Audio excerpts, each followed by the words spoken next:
Well, hello everybody and welcome back to our professional development webinar series.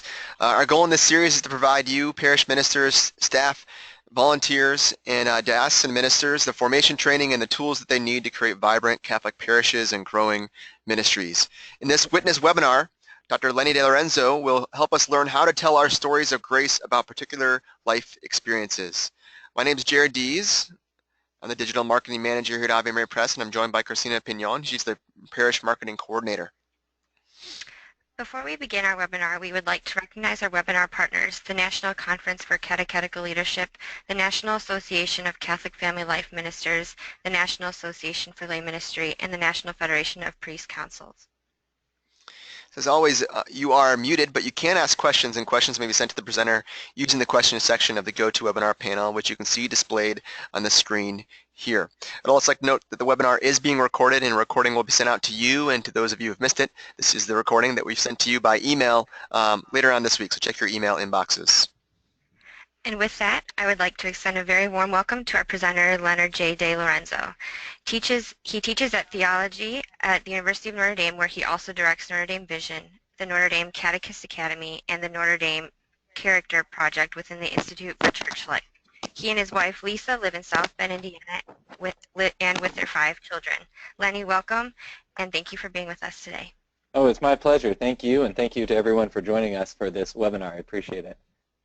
All right, Lenny, screen should be all yours. All right, let's take over from here. This is my first webinar, so I'm happy to be joining all of you for this, and we'll begin.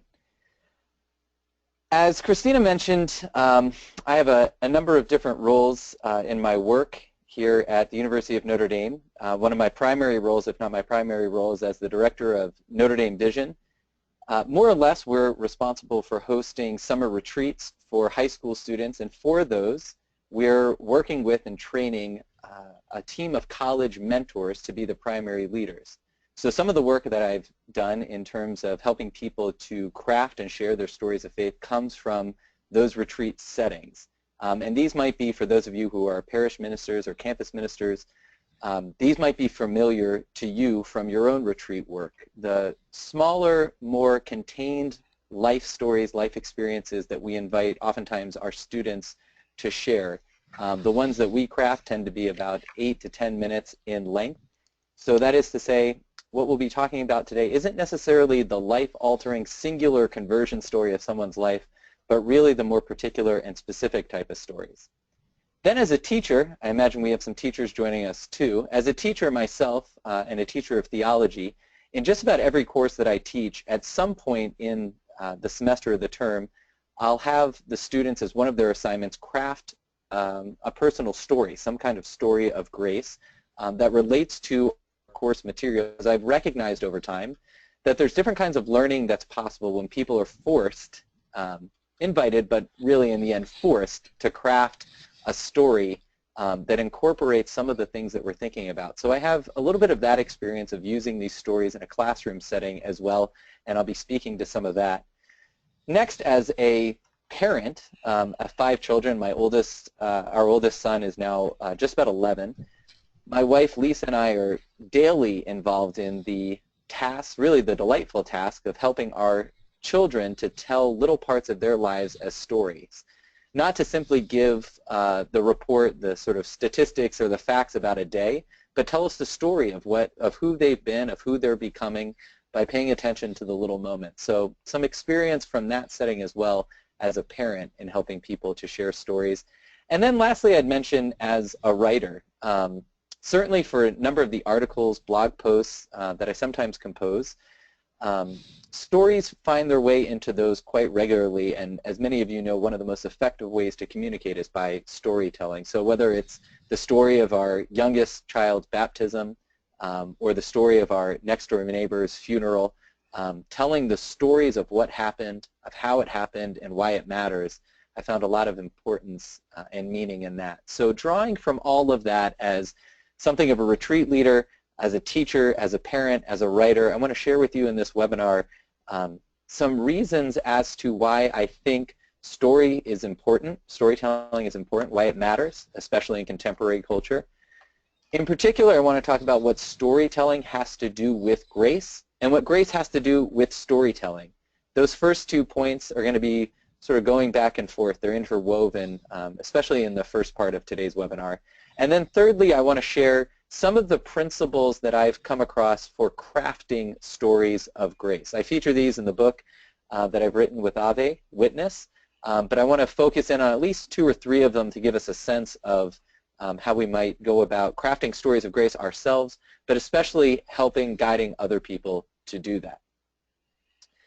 So with that sort of brief introduction, let's start with our webinar, if you don't mind. And I want to start with a Catholic literary figure who many of you I'm sure know, Flannery OConnor, the sort of Gothic Southern writer, fiction writer of the 20th century. And I want to start with one particular line that she has in a lecture she gave in 1963. She made the observation that our age does not have a very sharp eye for the almost imperceptible intrusions of grace. And because I'm an over-communicator, I have to kind of restate this again, but I'll do it in a different order. What she's saying is she's making a statement. Grace is intruding in our age, in our lives. But these intrusions are imperceptible because we need to have sharp eyes to see it, and as a matter of fact, our eyes, especially in the modern age, have become dulled. I want to pay attention then in sort of response to Flannery's observation here, to how our eyes are trained. It has to do both with what we look at, but even more important perhaps, it has to do with how we see and how we're trained to see in the modern age. Now, I'm going to do the sort of cheap and expected thing here, which is to talk about digital culture, because it's nearly impossible to talk about our modern age, which is slightly different from Flannery's modern age, without talking about digital culture, recognizing full well the irony of talking about this through a webinar. And I'm going to do the even more expected thing, which is to talk about social media in sort of unflattering terms. But I'm not talking about it just to put down social media. I want us to get to a certain point to see not just what we look at, again, in social media and a digital culture, but how we're trained to see.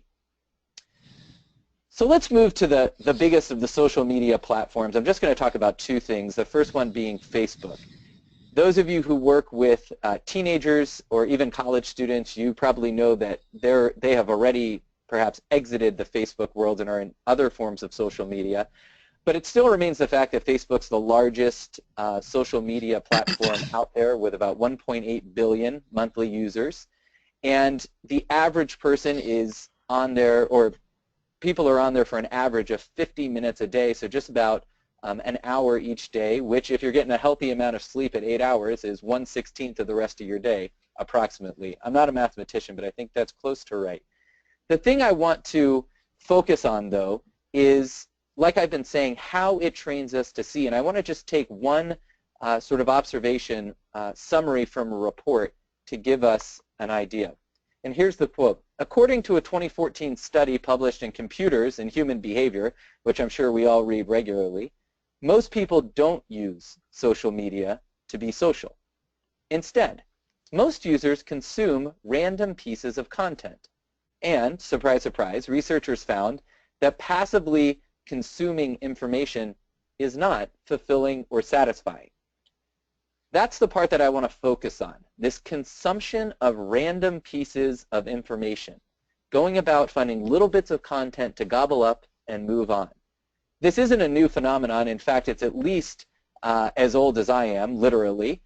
Here's a graphic of what that might look like. In 1980, Pac-Man was already onto this phenomenon, of finding these little pieces of information, these little nuggets, to gobble them up and move along. So keep this image in mind. This is something of how the digital culture, in a lot of ways, trains our eyes to interact with the world by gobbling up little bits of information. So let's move to another platform, Snapchat, which is a lot more popular with especially younger generations. And if you're not familiar with Snapchat, basically you send very short messages back and forth with sort of self-contained groups, either directly with friends or with groups of friends, to get little messages across. And it's been noted that the average teenager has exchanged between 10,000 and 40,000 snaps with friends. That is, short little messages, little nuggets of information, between 10,000 and 40,000. So now, instead of a grand scheme, you have more one-on-one or in small groups, the gobbling up of little information. Again, the point here is that we're moving through, or we've been trained to move through a lot of information, to take what seems useful, to sort of eat it up, and to move along. And on the reverse side, to produce that little bit of information for others to eat up and to move along. The point I want to get to, though, here is that what it seems that our contemporary culture, most of all, it was true of Flannery's culture, but it's especially true of ours, what our culture, and especially digital culture, is teaching us to do is scan. Scanning seems to be the way in which our eyes are trained. To scan for those little bits of information, the things that might be relevant, that might appeal to us in some way, that we might deem useful, to take it in and to move along. And if you think about the way that you might scroll through a social media feed like Facebook, that seems to be exactly what we're doing, looking very quickly at what's there to see what's useful or exciting or interesting, and then to move along. Instagram would work the same way. Snapchat has just developed exactly to do that, to provide you with a constant stream of little bits of information to take in. I think we find ourselves in something like a tidal wave of these little bits of information constantly floating around us, whether seen or unseen, and we ourselves are sort of swimming, wading, sometimes drowning in this sea of little parcels of information. And I came across, maybe some of you had also seen this, I came across what I thought to be one of the most devastating titles for an article I had seen in some time just in the last year. And it's this one from Andrew Sullivan about this very phenomenon. I used to be a human being. In this, Andrew Sullivan is reflecting on his own journey through digital culture, first being a consumer, somebody that was taking in a lot of different pieces of information, but then especially as someone who is expected to produce a lot of information over time through his blog, through his social media platforms, constantly feeling the urge to get things out there, constantly feeling the need to scan what everybody else was doing to find out what's in, what's hot, what do I need to respond to. And he recognized over years and years of doing this and the building, increasing sense of exasperation that the full human being that he once knew himself to be, he was no longer that. Rather than being a whole person, he recognized himself as a data producer and a data consumer. Rather than being something like a whole and integrated person, he recognized himself as an image producer, putting images out there of himself and other things, and an image consumer, taking in the images of others. And lastly, he recognized what I think many of us have probably recognized, that he had the need, the urge to be his own personal brand manager. As somebody who works in a college setting, I can see that with students as they're coming into college. They've basically played the brand manager game with the admissions office. And as they're moving towards graduation with a career center, they're starting to play the brand manager game again, to brand themselves to protect prospective employers. Andrew Sullivan was recognizing that in his work and in his personal life as well. This left him, and it might leave others, in a state of exasperation, asking ourselves questions like this: what's really real? And if we think about even our present moment with the proliferation of fake news being interwoven and mingling with quote-unquote real news, not knowing what's fake and what's real, we might see some of the piercing nature of that question. What's really real? Who's really real? Is that person that I'm reading about, that I see all these things about, that's tweeting all the time, is that who this person really is? Who's really real? In a celebrity culture and an entertainment culture, it's very hard to know who people are and what they are actually about. But then perhaps deepest of all, who am I really? That perhaps most of us have gotten involved in this game of projecting an image, which isn't new necessarily to our age, to our year, but it has become a lot easier and a lot more necessary to project an image to others about what we want others to think that we're like, what we want to appear as. And we might ask ourselves at some point in a moment of silence or in just reviewing all the things that we've put out there or that we've said, is that really me? These are the things I want to give us some time to think about in our webinar today. And I want to think about them, as I mentioned before, in terms of that intrusion of grace that Flannery OConnor talks about. As she said, our age does not have a very sharp eye for the almost imperceptible intrusions of grace. Why? Well, at least for us, because most of us have been conditioned, trained to scan, not to sit with, to move deeply into, but to scan, to look for the quick wins, to do just enough research to find what we need to find, to read just enough to be entertained, but not to sit with others, not to contemplate and ponder. If this is our age, then what are we going to say about grace? She's saying that intrusions of grace are glimpses. They're like announcements of what's real. But our eyes are constantly scanning, so we can't necessarily see what's real. What's real often slowly reveals itself to patient eyes. So let me say something then about grace. What are we talking about when we're talking about grace? We're not going to go into a full-blown theological presentation of this, but I do want to get a few points. First, the way that I'd like us to consider grace is as the gift of a way of seeing. Grace as the gift of a way of seeing. On the other hand, we were talking about a way of seeing according to a sort of need to scan, the scanning culture. I want to talk about grace as the gift of a way of seeing that's going to have to do with something different than scanning. 3 points about this then. Grace is, as a way of seeing, first of all, about being seen in God's mercy. It doesn't originate from us. It actually originates from God in a way of being seen. Secondly, God is not subject to the tidal wave of digital culture that the rest of us seem to be mired in. That is to say, God's not just another producer and consumer of little bits of information. Because Christ loved until the end to be definite, to be real, to stand upon who and what he was, who and what his mission is. God is not subject to this same tidal wave, and so that way of being seen doesn't come from the confines, from within the confines of the sort of culture that we might have created. And thirdly, God's vision is a light by which I can learn to see. And I put a lot of emphasis on that word, learn, that it's a process, it takes time, and it requires change in us. To know myself really, to know who's real really, and to know what's real really.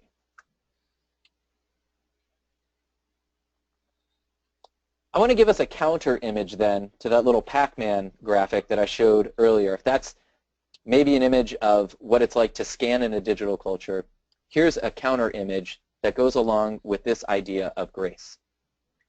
And it comes from this famous painting by Caravaggio, The Calling of St. Matthew.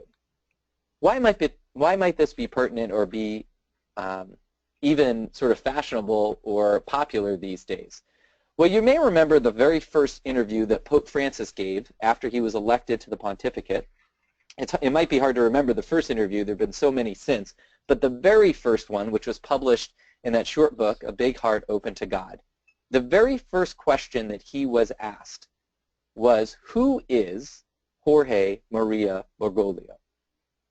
And if you remember either hearing that interview or reading it, he stumbled a little bit. He knew a couple of things about himself. He said, well, I could say some things like, I'm really, really undisciplined and I'm a little bit astute. But he said, if I was to say one thing about who I am, and here was the famous line, he said, I am a sinner. And that's what got all the headlines. The Pope admits he is a sinner. But as he concluded that thought, as he sort of rounded it out, what he ultimately said is, I am one who is looked upon by the Lord. I am one who is looked upon by the Lord. That is to say, the first response he gave to who he is is as one who is seen. And in the very next breath, he started to point to this painting, Caravaggio's Calling of St. Matthew. He said, I'm like Matthew. The light has broken upon him, and I've been seen, and I start to know myself as such. So if we look at this painting, here's Matthew in the middle with the light shining on him. The Lord has burst into the room, things already in process. His finger is pointing in this direction. His gaze is going in this direction. And along the line that his finger and his eyes are moving, this beam of light is projected onto the scene. And what we see in Matthew is that he's caught by this light, and he's looking back along it. For the first time, he's looking along this particular beam of light, the beam of light that comes from this look, this election of mercy. And in that, Matthew starts to know himself as known. He starts to see who's really real, and he'll begin to discover what's really real. Grace, then, is the light of coming to know ourselves in each other as whole persons. Why does this matter in our contemporary setting? A way to answer that question is to look at a little bit of sociological research to see what this issue of being known, of being seen, has to do with people's religious identity, and especially those who are leaving the church. So let's move to this now. And I could pick from a number of different studies, but I'll focus on just one. This one called Understanding Former Young Catholics. This study, and we're just going to look at 4 graphics, dealt with these folks here, recognizing in the American population people 23 to 28 years of age. 77% of those folks between 23 and 28 years of age are not Catholic now, nor have they ever been Catholic. So there's the vast majority. But a sizable minority, 23% of 23 to 28-year-olds, are either currently identifying as Catholic or formerly identified as Catholic. And what this study was interested in was finding why this dividing line exists, why about half of them are former Catholics, while the other half continue to identify as Catholics. First thing we might want to notice is that actually there's a great deal of consistency among former Catholics, Catholics, and everybody else in this age group, and we could probably say this even outside of this age group, in regards to this particular question about the relationship, the compatibility between science and religion, between scientific knowledge and religious knowledge, between reason and faith, you might say. So the first time this question was asked, it was asked in a negative register. Do you believe or not that the teachings of science and religion are often ultimately in conflict with each other? And as you can see, here's the majority, close to 60% agree that they're ultimately in conflict, and you throw that in, maybe that's another 15 or 20%. So we're dealing with close to 2/3 of the people say, absolutely, they're in conflict. When they ask that, when they ask that again in a more positive way, do you think that they're ultimately compatible with each other? Same numbers, roughly. 60, 60, 60, just about, with some more that strongly disagree with that. So they disagree that they're compatible. Same question, put in 2 different ways, the responses are the same. I think what this shows us, among other things, and we could spend a lot more time with this, is something that we probably all already know, which is that certain forms of knowing are seen as legitimate, as respectable, as real. And scientific knowledge is going to be at the top of that list. Religious knowledge is going to be at the bottom. And when we're talking about storytelling and we're talking about grace, that's going to sift down towards the bottom as not as legitimate, not as respectable as the hard sciences, the hard data, the STEM disciplines, if you will. But let's focus on something that's perhaps even more related to what we're talking about. Now, this is perhaps unsurprising, that the greatest difference between those who are still identifying as Catholics in this 23 to 28 age range, the biggest difference is between is on this question of, do you believe in God? For those who still identify as Catholic, it's just about 90%, 87% say, yes, I believe in God. Most of the others aren't sure, fair enough. But those who are formerly Catholic, about 57% say yes, whereas a much larger group of them say no, and a larger group still are unsure.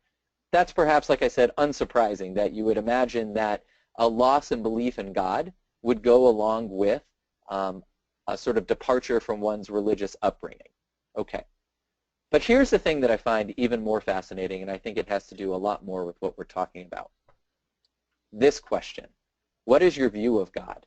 And of all of the questions they asked about parental involvement, about friend groups, about prayer, about different experiences and practices, this question, besides the question about do you believe in God at all, had the greatest disparity between yes answers.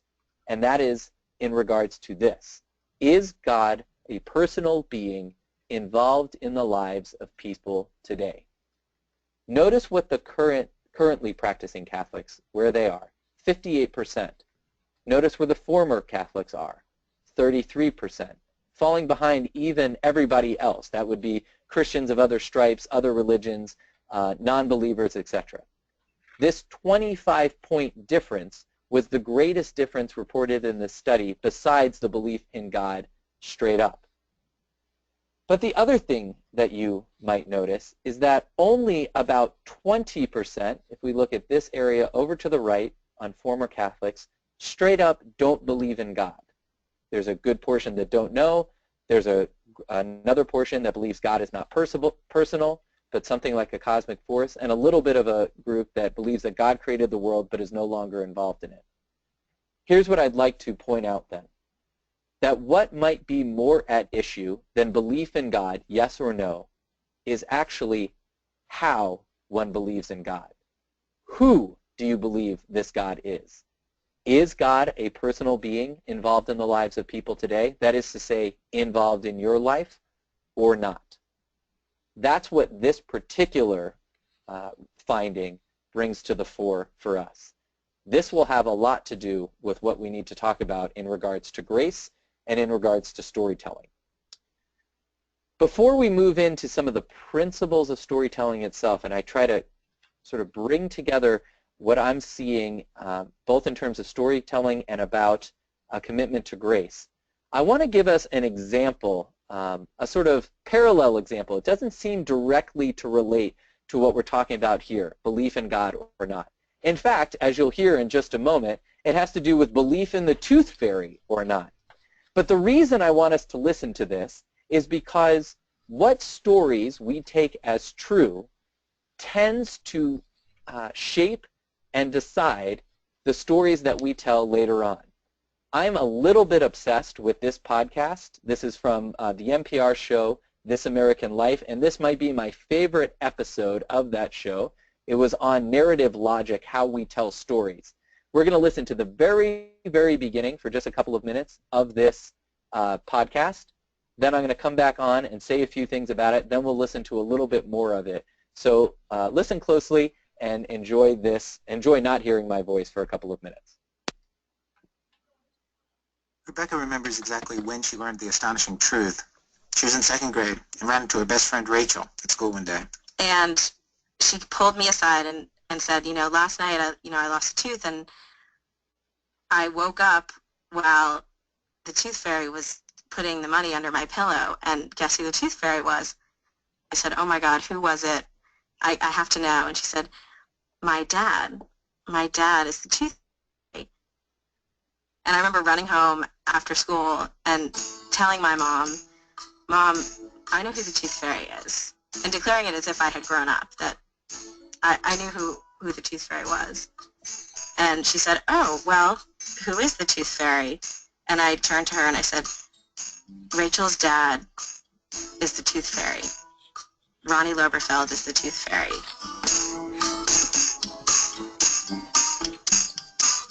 And she said, I can't believe you know. It's totally a secret. You can't let anyone else know. But you're right. Ronnie is the tooth fairy, and you know he works really hard, and you know, it's a secret, so you can't let anyone else know. He is the Tooth Fairy, but you can't let anyone else know. And from that day on, Ronnie Loberfeld is the Tooth Fairy, and all of my notes under my pillow were signed, Love, Ronnie Loberfeld.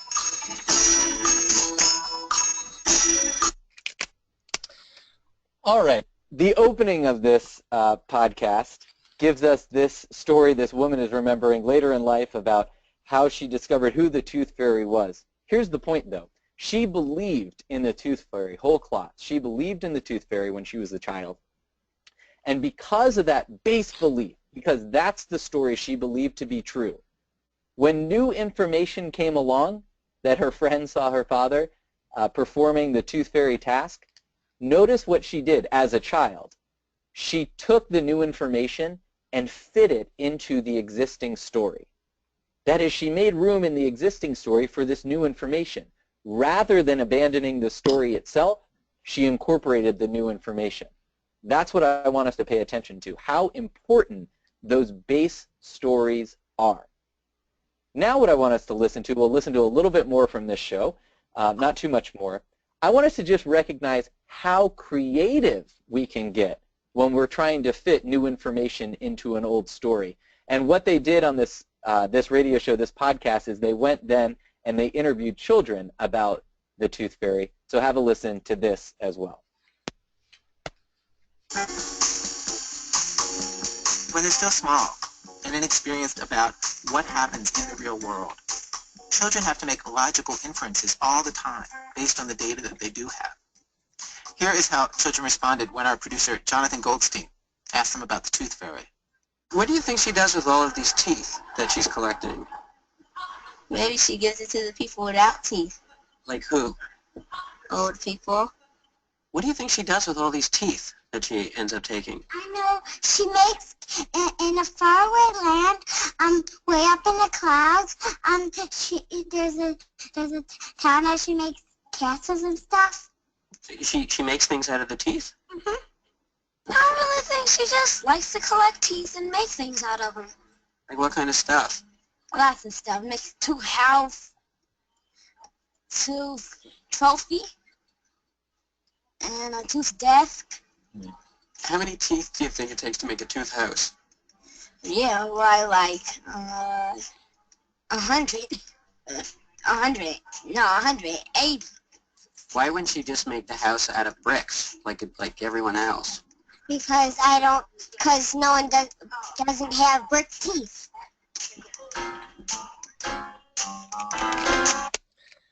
There's your answer. Nobody has brick teeth. That's why the Tooth Fairy doesn't make tooth houses out of bricks. It's funny as kids, for sure, to hear the way in which their creativity will go along to stay with a story they believe to be true.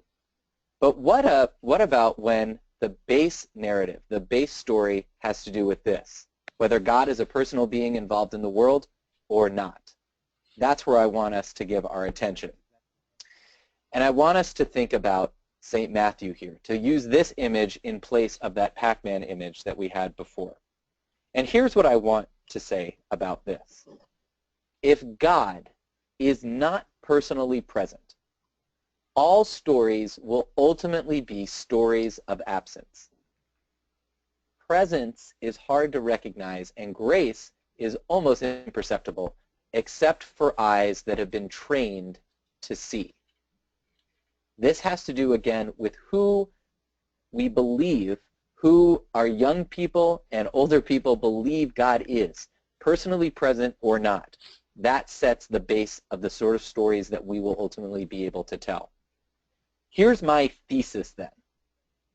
It's this, that stories of grace, hearing them, crafting them, telling them, stories of grace train our eyes to see the presence of God, and even more, to learn to see how God sees us.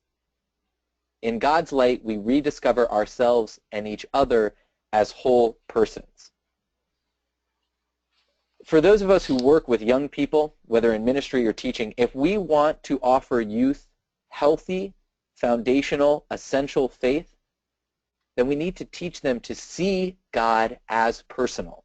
And I think stories of grace can help us to do that. But if we're even more honest and we recognize that in ourselves, even the professionals, that we need to work on this too, then stories of grace, receiving them, crafting them, sharing them, can also be healthy and even in some ways saving for us. But as we know with all things, it is one thing to say we ought to do it, and it's another thing to actually have a plan and then to go about doing it. So what I want to close with in this webinar is a little bit of how I have thought about having a plan for shaping, sharing, receiving stories of grace so that we can go about and do it, to incorporate this into our faith formation practices and even our teaching. And so I want to bring to your attention these 7 principles that more or less I've collected, that I've organized in a certain way from my work on my own, work with my colleagues in my different settings as a retreat leader, conference organizer, teacher, parent, writer. These 7 principles, not a step-by-step, do this, then do this, then do this, but sort of guiding lights to help us ourselves to craft stories of grace and to help us help others to craft stories of grace. Because of time, I won't be able to talk about all 7 of these. I'm going to focus just on the first 3. And also because of time, I'd love to give you an example of one of these stories already finished and crafted, but I'll show you where you can find those yourself. We're going to focus on the first 3, tell it as a story, begin with what happened, and express it in style. And I'll mention at the end the other 4 just to give you a sense of what I'm talking about when I talk about those. So let's turn our attention now to these first three principles of how to find, craft, and share stories of grace. The first principle, tell it as a story. That is to say, distinguish what a storyteller is doing from other things that they might be doing. What are you not doing when you're telling a story? Well, if I'm asking you to tell a story, or I'm tasked with the responsibility of telling a story, we're not giving a lecture. We're not crafting a homily. We're not even principally trying to get a message across. We're telling a story. And by being clear about what's expected, it frees us from having to do everything, and it frees us also to do this one thing well, tell a story. But I want to think about those of us who guide others in crafting stories. How might we be able to guide others in crafting their stories? Well, I want to just mention maybe 3 things we could do. There's more that could be said, but for the sake of our time now, maybe 3 things we could do. 1, we can give people, especially those we teach and minister to, we can give them good prompts.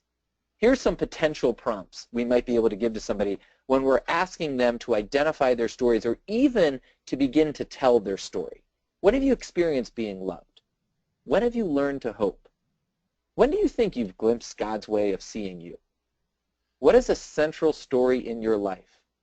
When have you experienced healing or forgiveness, or when have you healed or forgiven someone else? When were you led or even forced to be more fully yourself? There's certainly many more questions and shapes of these particular questions that we could offer, but these kind of prompts, these questions that invite somebody to look within their life and to begin to speak about what they've seen, that gets them to identify stories and begin to tell them. Secondly, for those of us who guide others, teach others, we can help them identify where there are stories in the first place. We probably all have a habit of taking many elements of our life for granted, of passing over things like they were just moving along in a social media stream. That happened, and that happened, and that happened, and day becomes day. But for the one who's a guide, a mentor, we can listen to somebody else speak, to somebody else share something and say, whoa, slow down. There might be a story there. Tell me a little bit more about that. Helping people to slow down, to pay attention to what seems to be just passing by as if little parcels of information. And then thirdly, I'd say, we can provide people with good examples. Now, it might be hard to identify or to find where are these good examples of stories of grace. And in fact, that's one of the things that my colleagues and I recognized we needed to do a better job, to provide examples if we were going to be talking to people about offering stories of grace. So just this year, we developed our own podcast, as it were, under the name, guess what, Stories of Grace, which is available on our journal, Church Life. So I just want to point you to this in case you'd be interested. If you were to go to this link, this would take you to the very first page of our Stories of Grace. They're all linked together, and in the coming weeks, we're going to have these all collected on iTunes U. So, you know, for people who are interested, they could subscribe to this podcast, which is free. And every week or 2 weeks, a new Story of Grace pops up there. Somebody talking for 5 to 10 minutes about a particular life experience, relationship, episode, and telling us how they've seen it as a story of grace. So if you were to go there now, you'd find about 8 of these that have already been collected in our podcast. We also, in our own location, in our own work, have gathered people actually in person to share some of these stories of grace. So just tomorrow night, as an example, on Wednesday, we are going to have an evening prayer. This will be our second one of the semester. We'll have 4 more next semester. An evening prayer where in the middle of the church's evening prayer, 3 people will share their stories of grace. So we're gathering small communities where people can practice telling their stories, but even more important, those of us who are there can practice listening to other people's stories of grace within the boundaries, within the sort of setting of the church's evening prayer.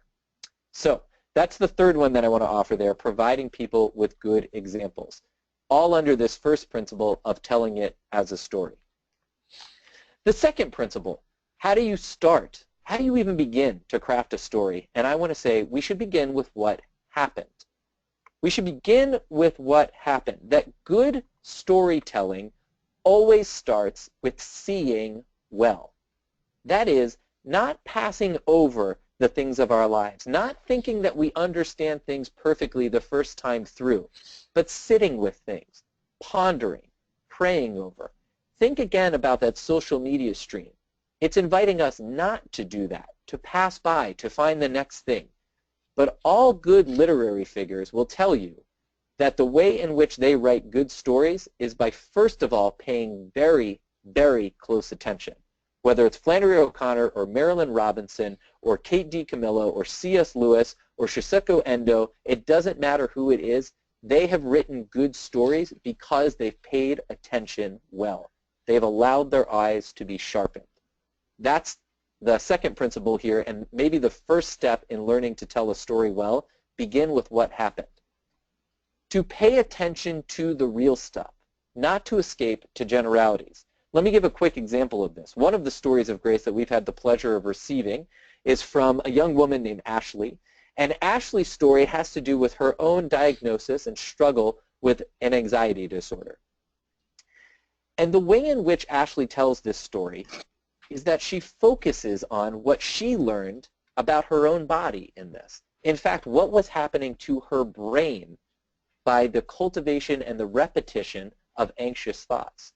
She learned that little indentations were being put into her brain, into her mind, whenever she had anxious thoughts. And the more that she thought in these particular ways, the more comfortable she became thinking that way in the future to induce anxiety.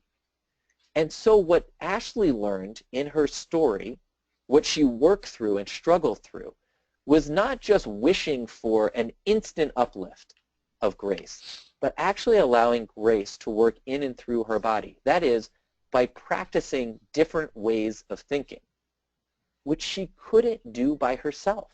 She had to rely on other people to help her think differently as part of her course of healing. That was paying attention to the real stuff, what was going on with her mind, in her mind, the way that she thought.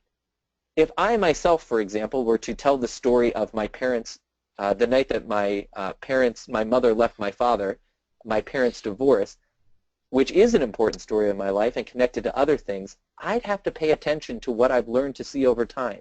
That I looked out the right window, to the window to the right of the door to see my mother and my father talking. That I remembered the texture and the consistency of the driveway when my mother walked me down to try to explain to me what happened. That I remember looking through the window in my father's bedroom to see the taillights in my mother's car turning the corner for the last time. That's the real stuff. That stuff matters, and for me to tell the story, I have to pay attention to that real stuff. Next, we can trust simple practices. That is, we can trust journaling. We can trust brainstorming. We can entrust spiritual practices like the examine to help us to see and to see again, to see well what it is we might not have seen the first time.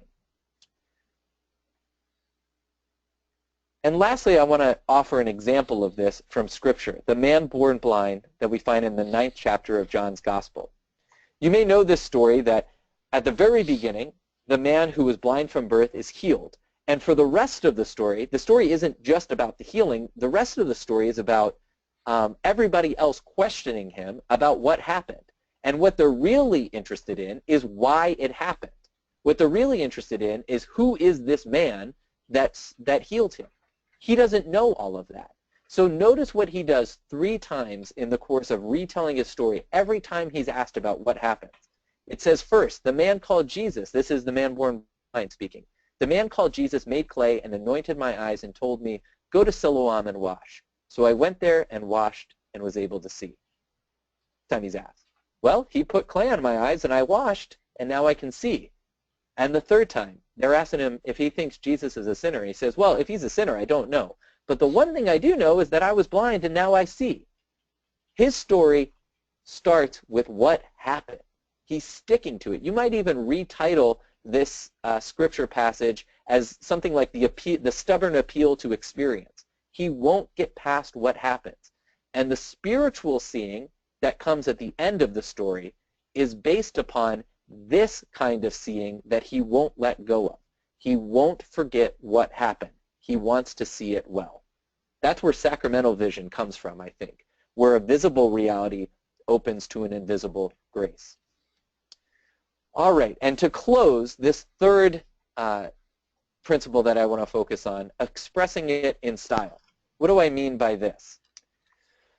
When we share a story of grace, 2 things at least are communicated at the same time.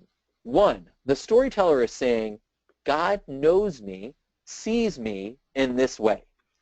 And the second thing the storyteller is doing is saying, this is how I experienced this way of being known. This is how I came to know myself as the one who's known like this. So the one of the things that can't be taken out of these stories is the storyteller. Your personality has to be in there because storytelling is helping someone else to see what you see and how you see. Your personality matters. It matters that it's your story and not someone else's. You couldn't be replaced in the story. Stepping into it, expressing it in style is part of good storytelling. And related to the 4th principle, modifying it for your audience, part of expressing it in style is already the activity, the responsibility of editing. Editing is part of the creative expression of a story.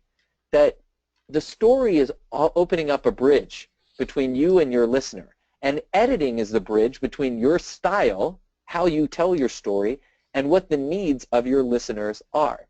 So you have to ask yourself when you're crafting a good story, and guides need to help those they're guiding to ask themselves, what is it that the listeners need to know?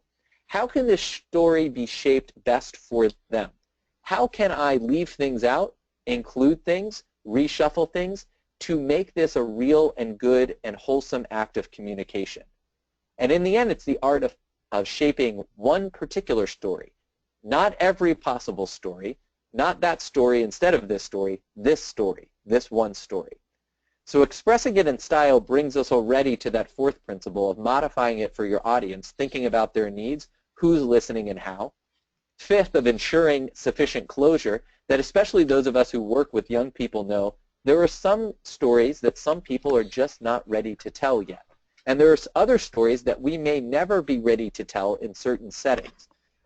So ensuring that there's sufficient closure means making sure that it's healthy for the storyteller to share this story. 6, to embrace natural emotions. You may have been, like I have, on retreats where it seems like it's a sort of one-upsmanship competition about whose story can be more emotionally charged. That is an inauthentic way to share stories. That there are some stories that have a lot of depth and emotional pull to them. and those emotions should be part of the story naturally. But there are other stories that just don't go to the same depths, and that's okay.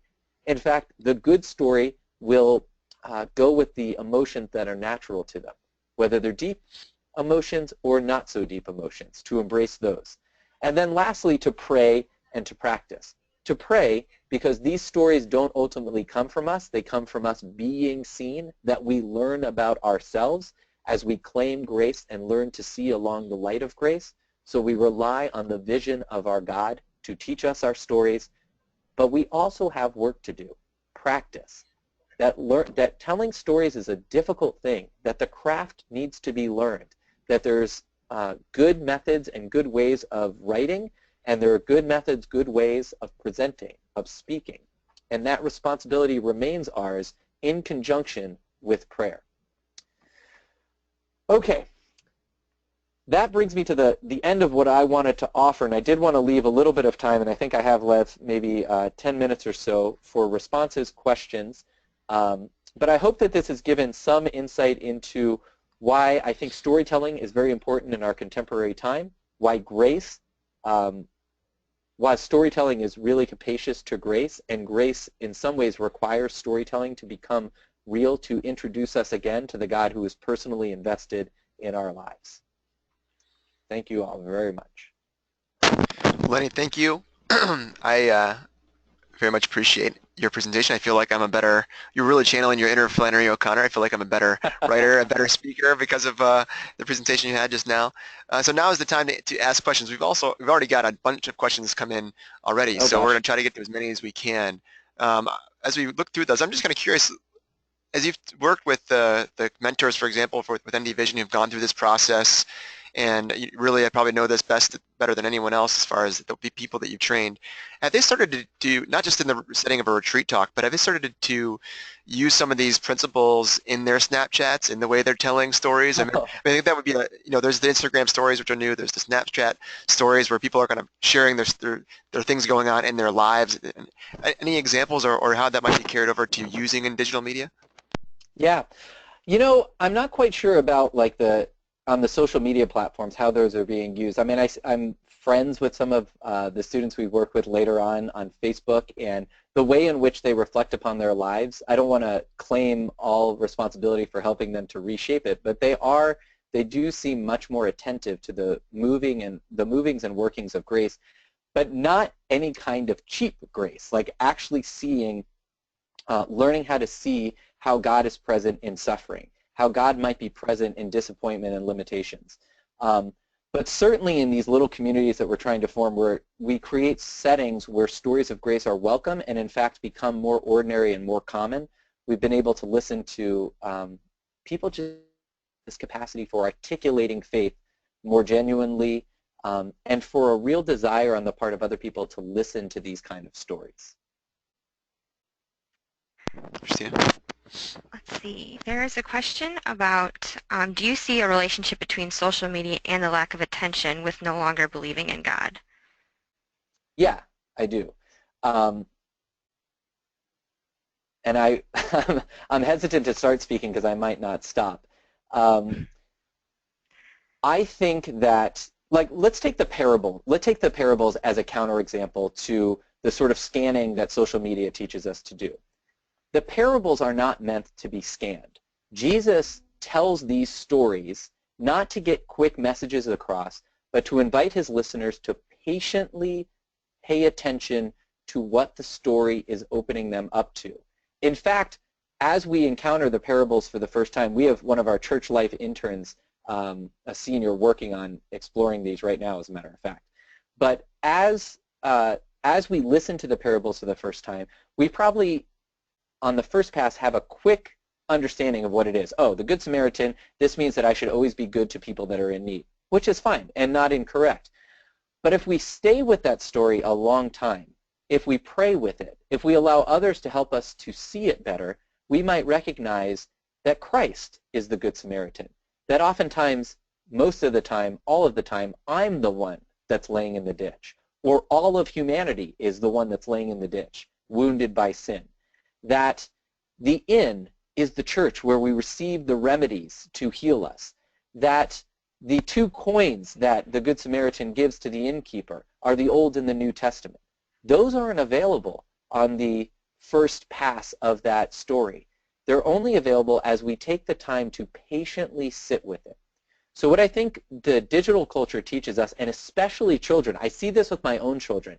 You put a screen in front of them and they're gone. So we don't put screens in front of them very, very often, almost never, as a matter of fact. They're taught to move very quickly. Their fingers move. Their eyes move. They want to find the next thing. They lose the ability, really they lose it, to pay attention. So it is related to pay attention to God in the world, because God comes softly, gently, knocking, waiting for us to open our eyes. God's not going to overwhelm us with force, though God will shock us, as Flannery OConnor above all shows us. God will not overwhelm us with force. I really like what you said about stories of grace, that they train our eyes to see presence of God and how God sees us. And I think you're exactly right. I thought of the parables when you said that, and I think that's Jesus is doing the same thing that we're doing when we're telling our stories of grace. I love that connection. I think it's probably obvious, but it's just a quick question I'll ask, and then I'll ask a little bit of a longer question. Are all the principles in the book that you mentioned? Well, yes, of course. And do you want to talk about? You probably just mentioned briefly, but yes, this principles are in the book, detailed in much more depth, of course. Much more depth, yes. The whole second chapter, for the most part, has to do with those 7 principles, offering examples. So the man born blind, for example, I use that in one of the principles to kind of as a teaching tool. I reference in introducing those principles things that you might not have expected, like an HBO miniseries about sending astronauts to the moon to do geological surveys. But it's instructive in terms of teaching us how to pay attention. So that's the second chapter. The first chapter is sort of setting the basis of storytelling and grace. The third chapter it's actually little segments of stories of grace that I help us to contemplate, to pay attention to how the storyteller is inviting us to see grace, or to see by the light of grace. And then the fourth chapter is a number of different proposals about how these stories of grace might be incorporated into different settings: teaching, ministry, parent life, sacramental prep, those kind of things. Well, here's a little more difficult, I guess, based on your experience, okay. Lenny. Javier is asking, maybe just about the chapter you just mentioned. Javier is asking, good grief. Yes. I know. What is the ideal timeline to work with a young person, whether teen, college, young adult, on crafting their story for the purposes of a ministerial retelling?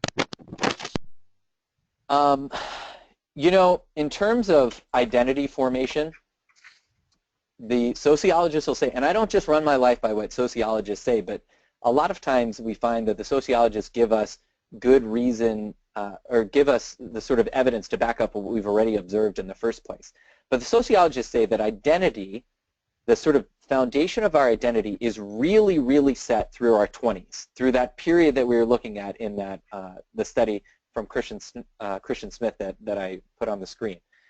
That we make our most significant commitments or lack of commitments during that time, that we set the trajectory for the rest of our lives during our 20s. And what has happened is that during our 20s, we've treated our 20s as if it were Las Vegas, that what happens in our 20s stays in our 20s, just like what happens in Vegas stays in Vegas.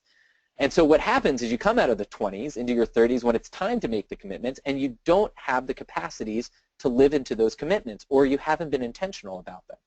So I think it's really, really important to help young adults to tell these stories, but you don't just acquire, and by young adults I mean those in their 20s moving into their 30s, but you don't just acquire that ability all of a sudden when you're 22.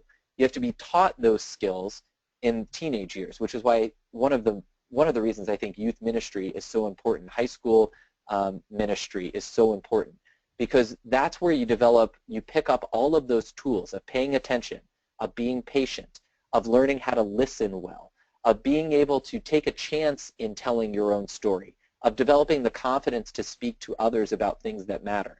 Those things happen in the teenage years, and I think it's important for those who are older then, who have been married 25 years, to work with those who are in marriage prep to help them tell their stories. If you're married 25 years, tell your particular stories to help those who are just coming into marriage to understand what marriage is like. Not as broad principles, but as particular real-life stories.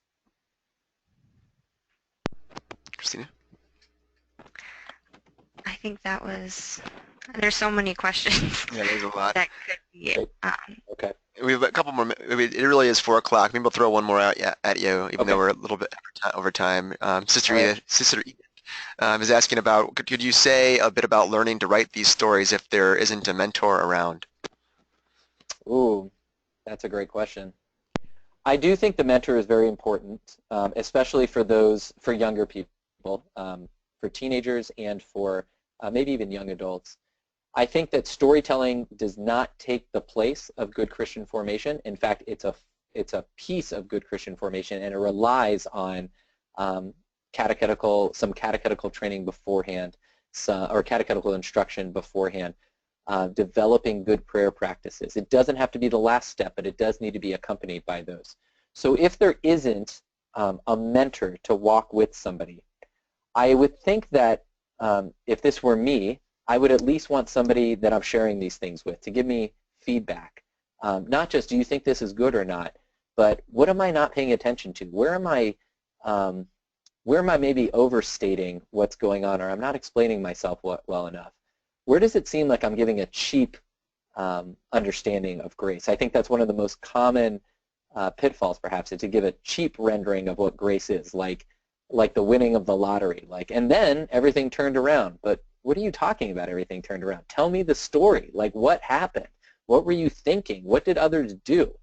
So let's say that in the place of a mentor, how about a buddy? At least a buddy, at the very least, who can be a sort of companion through helping you to tell stories of grace.